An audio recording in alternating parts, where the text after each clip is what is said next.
You are listening to SPN, the Sports Podcasting Network. وتجلي من هناك لشوارتايجر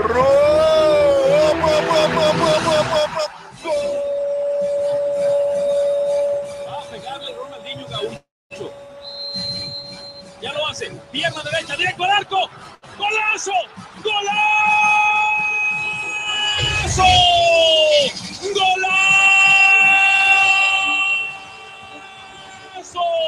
¡Golazo! This is Soccer Today, live on SPN Radio, your new live show about the beautiful game in all its glory, with Duane, Rollins and Kevin Laramee. MLS, EPL, La Liga, Champions League, all is fair game.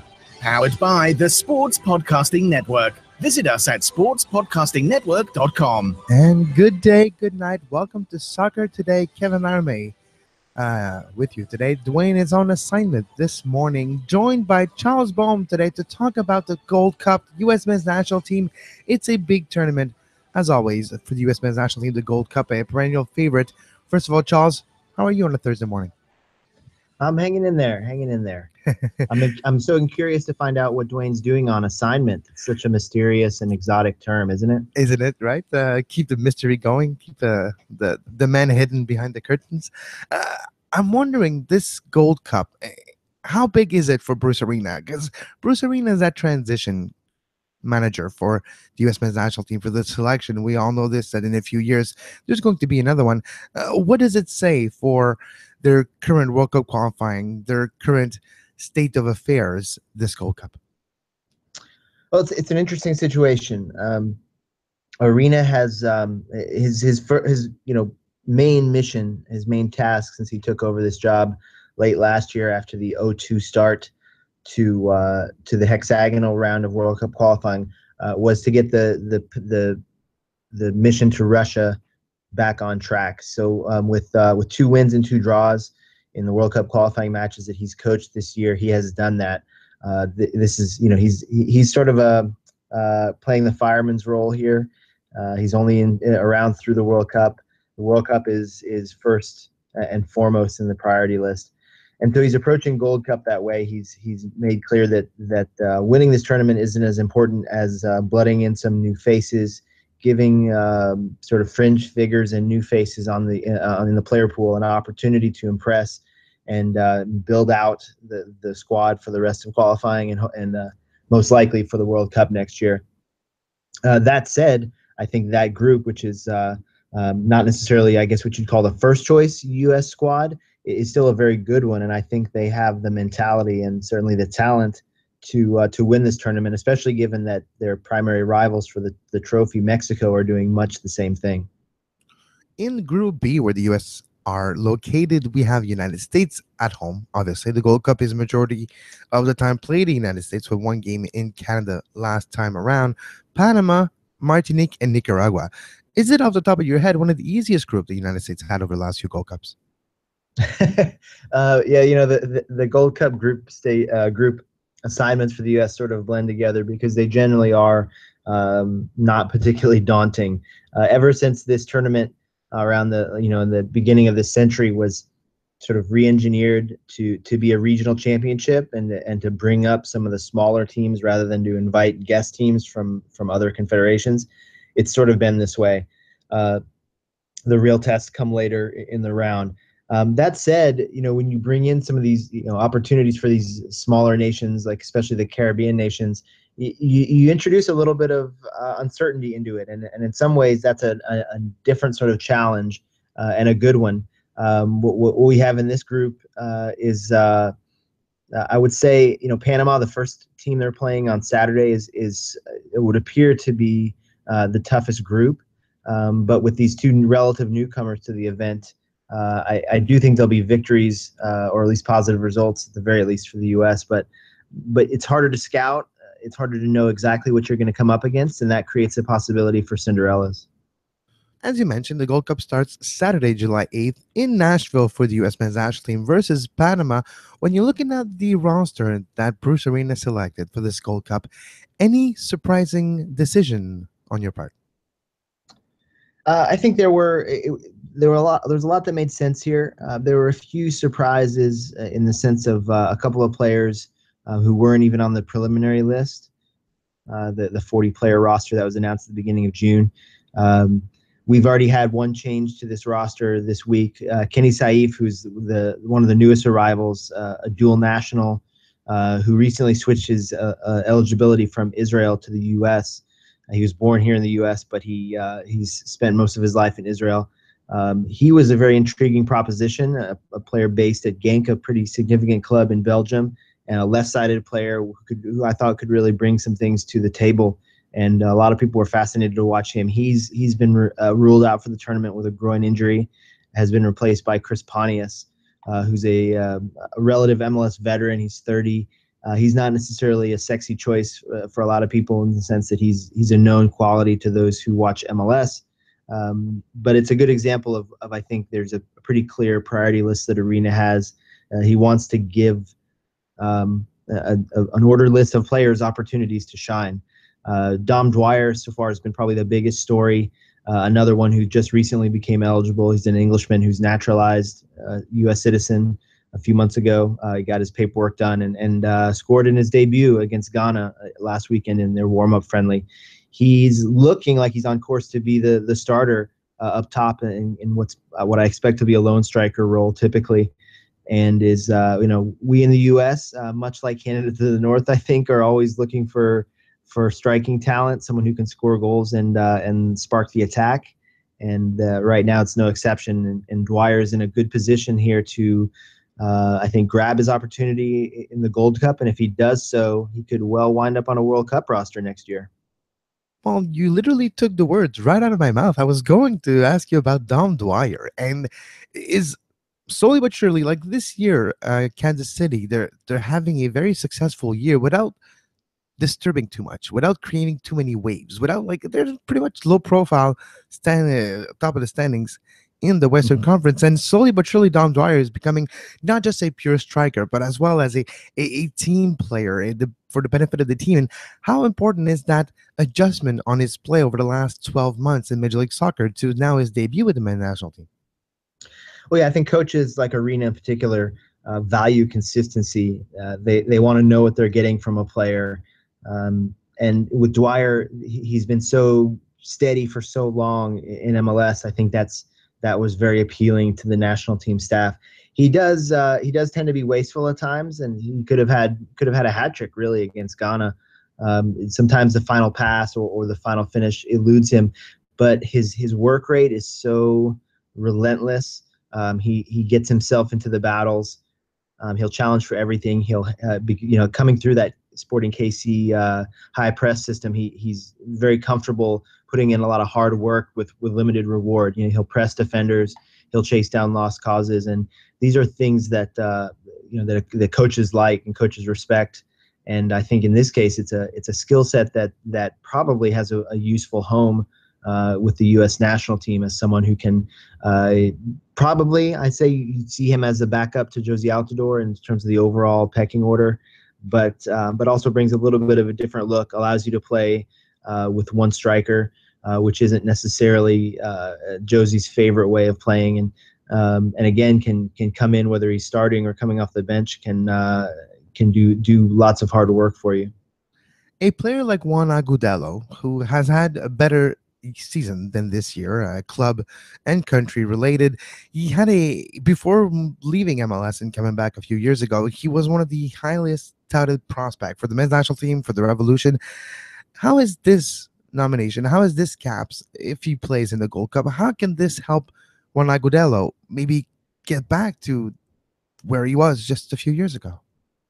Yeah, Juan is one of the great sort of enigmas of modern American soccer. He's an extremely talented player. He has been since he rose through the Red Bulls Academy system as a teenager.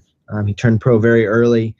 He's always shown the natural ability. The question has been in the consistency that I mentioned before, and as well as his sort of mental outlook, his focus, his dedication. He had one of the most unusual and kind of frustrating and heartbreaking in some ways travails in Europe. He really wanted to make that happen. He was all set to move to Stoke a few years ago and had work permit problems. He kind of lived in a little bit of a no man's land for a while, and you could say that he compromised by coming back to MLS, but it was what he needed to do because he needed to play consistently and be in a stable environment.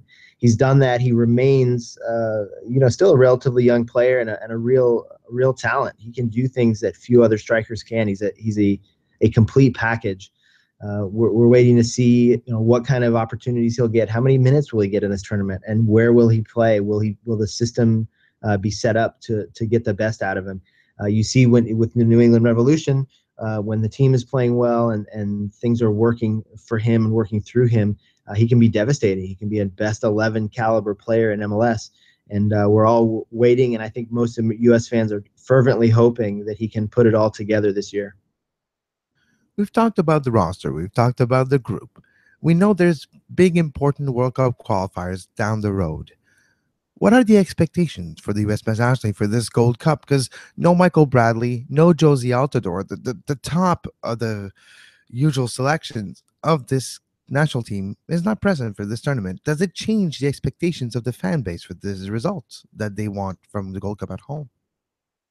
Well, I wrote something a few weeks ago about how the approach, I think the fraught sort of mentality that we so often see in the fan base, especially at this stage of World Cup qualifying, has been eased. There was so much stress, there was so much angst towards the latter end of Jurgen Klinsmann's tenure, so much, and then it was all sort of made even more potent by the fact that the weak start to the Hex really actually raised questions about qualification, which is not something that should typically happen with the U.S. at this stage in our development as a soccer nation.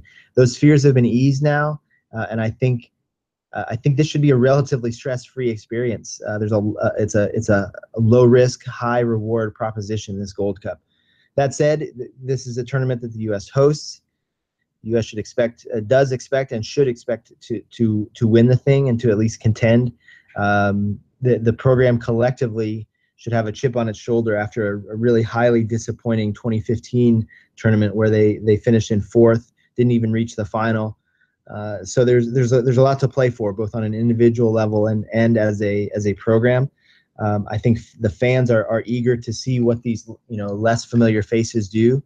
There's some joy that comes from that. That said, if they stumble, if they don't play well, if they don't get the results that are expected of them, the tone can change pretty quickly. But I think Bruce Arena has had such a calming effect on everyone around the U.S. team right now that the vibes are generally good. And again, given that Mexico is fielding kind of a B team or a team of fringe players, it all sets up very well for the U.S. Whenever I talk about the Gold Cup, unfortunately, there's always that question that comes to mind. Charles, every 4 years, there's European Championship, and we all get crazy excited for it. It was the Copa America last year. We all got crazy excited for it. Why don't we get crazy excited for our own continental tournament? We may need a whole separate show for this one. I think there's a lot of layers to this. I think to start with, you always have a little bit of the colonialist mentality or colonial mentality in the U.S. and Canada. I just don't think we generally value our own products, our own traditions and events as much as the more storied ones from overseas. But that being said, this tournament has what I would call a contentious history. Some would say even an outright corrupt history. The roots of this tournament date back to traffic and FIFA and some now disgraced football executives who may well have been using it for nefarious purposes to move money around. And certainly it's always been seen as something of a revenue grab. It probably happens too often. We do this tournament every 2 years, generally speaking, and maybe we could probably tone it down to every 4 years. That would heighten the enthusiasm a bit. And the simple fact that it's so big now and it's so transparently a revenue generator for CONCACAF. Now, that said, I don't know how much you should really blame this federation or this confederation for that, because this is a key revenue generator for the smaller nations here. Gold Cup while I'm sure the ticket prices could be lower and maybe the hype could be toned down a bit, it allows smaller associations across CONCACAF to survive, and it fuels a lot of useful programming at the grassroots level. So I think there's a little bit of inevitability to that angle of it. So it's a situation with many factors, but I do wonder too if we do see a permanent sort of Copa Centenario event. You know, the 2016 combined tournament between North and South America was such a hit and such a revenue cow in and of itself. I think we'll see another one of those, and then maybe if Gold Cup can kind of slot into a little bit better niche after that happens, where it happens less often and maybe takes on more value, I think that would be a positive outcome. Charles, always a pleasure to talk to you. Where can the listener find your written work? First of all, check me out on Twitter at CBOEHM. I'll try to keep things posted up there. And then my various sites that I'm lucky enough to contribute to: 442 USA, MLSsoccer.com, USSoccerPlayers.com, and SoccerWire.com. Charles, have a great Gold Cup and talk to you soon. Likewise. Thanks for having me. We'll be right back after the break.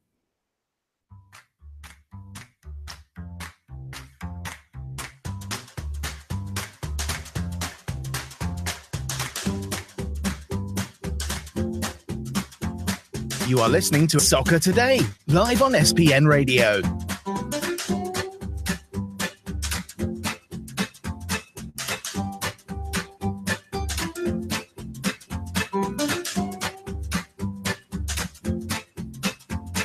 Visit sportspodcastingnetwork.com for more.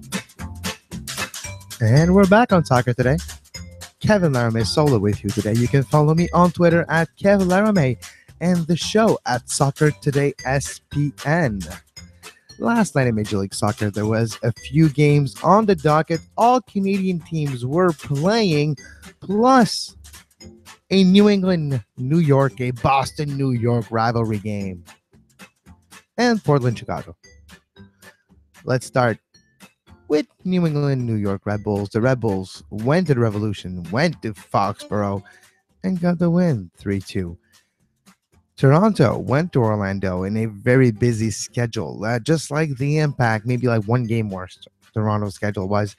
Toronto traveled to Orlando to face the Lions. Orlando with Kyle Aaron back into the helm after apologies, after the substance abuse program that he went through with Major League Soccer. Suspension's on. He's back on the pitch. But it didn't stop Josie Altidore and Sebastian Giovinco to score and assist goals. 2 goals for Giovinco, 1 for Altidore, 3-1 for Toronto. It brings us to Houston, Montreal. Montreal had some problems last night. We did see 1 minute in a goal by none other than Andrew Wenger, the first ever MLS Super Draft pick by the Montreal Impact in 2012. Andrew Wenger scored the game opener 1 minute in after a great pass by Manotas, a cross pass by Manotas, and he was finished by Andrew Wenger. And lo and behold, we're a minute in, and Montreal's already chasing the game. And in 33 degrees Celsius heat, over 100 degrees Fahrenheit heat, having to chase the game is probably the worst case scenario at 1 minute in. Last thing you want to do is have to overexert yourself just to stay in the game. Then the second came, then the third came, then Salazar, just for good measure at the 89th minute, scored the lone goal for Montreal. Could have been a lot better. That's the thing. Chances, like, their chances missed Montreal last night. Mancosu probably missed 2 on his right foot. Dominic Oduro for the second game in a row missed a sitter. A few of those banged in, and you're looking at a different type of game. There is a few positives to take out of this game, yes. Even though Montreal conceded 3 times, they were able to find once again the back of the net on the road. And that has been, one of the strong points this season for Montreal is their play on the road. It's 7 games so far they got a result on the road this year. And I think that's, for Montreal, that's a record. That's for sure. If it wasn't for that, Montreal would be back at being, well, they would be dead last in the Eastern Conference. But Montreal now, much needed break in the infirmary. Broken bones, broken shins, injuries, groins, ligaments, muscles. Need to heal for a bit. In the next kind of 2 weeks, it's just a little bit less than 2 weeks if you want to be really honest about, but it's a long enough break that gives you time to recover from those knocks and maybe come back a little stronger. And yes, Montreal was missing as well Anthony Jackson and Patrice Bernier at the Gold Cup, Maxime Crepeau too. Brings us to Vancouver, New York City FC. Vancouver started off well, equalized, and then Vancouver equalized with the second goal, and they scored the final game winner. Vancouver 3, New York City FC 2, and Jordi Aranda for Vancouver finally got a great result late in that game. He was subbed in, and he actually got the game winner for Vancouver. Big result for Vancouver. Pirlo made it. Pirlo had like a decisive pass last night. Interesting. Pirlo. Can't wait till we analyze his MLS career. It's kind of interesting. It's kind of ups and downs. It's kind of like a good wine, right? It has different phases. When you first taste it, it's like, all right, it's a little crisp, a little fresh, gets the job done. Then it breathes a little bit. And you get, all right, now I can see it. Then it gets to a part where it's not good. And it might get a little bit good at the end before it really takes a quick drop and we're never seen or heard from again. That's what's going to happen with Pirlo at the end of the season. He's going to say goodbye and say hello to his flip-flops, beach, and, well, becoming the most interesting man in the world. Right? That has to be his retirement plan. Come on. All makes sense. It all makes sense. Now, we have the Gold Cup starting this weekend, and you can listen to our coverage of the Gold Cup right here on Soccer Today, as well as Major League Soccer when it comes back in a few weeks from now. But we'll really take a closer look at the Gold Cup of the big three, well, our big three. Canada might not be the big three if you're looking at the best three teams, but Canada, United States, and Mexico will be the teams we'll take a closer look at. Two of those national teams have a new head coach. Octavio Zambrano for Canada, his tournament debut with the senior team for Canada. You have Bruce Arena taking over from Jurgen Klinsmann with two good success in the World Cup qualifiers a few months ago in his debut or re-debut for the men's national team head coach. And now this tournament. So for Bruce Arena, yes, he's there just for Russia. He's the Russia savior. He's a Russia messiah. Bruce Arena is a Russia messiah. Float's already like righted. It's not sinking at least. And it's probably going in the right direction. So that's why you have the Gold Cup roster as it is for the United States. You have like mostly Major League Soccer players outside of Brad Guzan, Matt Miazga, and I think that's about it. The rest is Major League Soccer players that are having good seasons or players that are having correct seasons, and they're just included in the roster to get better. A few years ago, I remember when Jack McInerney was included in the roster for the U.S. men's national team. Kind of was a downfall of Jack McInerney. That's exactly where he was on a roll. He was scoring for Philly, gets traded, Gold Cup, comes back, never been the same player. This role this year is Juan Agudelo. I'm not saying he's going to come back and not be the same player. No, not at all. I'm just saying he's a fringe player of the national team at best right now, according to performance. So maybe that's going to jumpstart him. And you kind of need bodies. And that's what the Gold Cup is. Therefore, no Bradley, no Altidore against the United States. We're looking at a Canada team that's going to be helmed by Patrice Bernier as the mentor, Reggie Dunlop of this team. I mean, like the kind of player-coach situation where he'll be an extension of Zambrano's thinking. Zambrano really took a liking to Patrice Bernier, and I think it's both ways. The way Patrice Bernier has been talking last few weeks after games and after practice with the media, how he's been talking about the national team, totally different attitude towards the national team than the prior administration. That pride, that love for that team seems to be back. And it'll be interesting to see how that plays out. Patrice Bernier, one of the best midfielders in Major League Soccer in 2017. This is not an hyperbole. This is not an exaggeration. This is the case. So how does that unfold for Canada at the Gold Cup with AGH, Anthony Jackson Amel, rising into form, playing himself into this roster, and maybe being the one to score a goal in open play for Canada at the Gold Cup? Oh, I will lose my bleep if you know when that happens. For Mexico, we'll talk about more Mexico and the rest of the Gold Cup tomorrow on the show. But for Mexico, it's a tournament where it's a tough summer.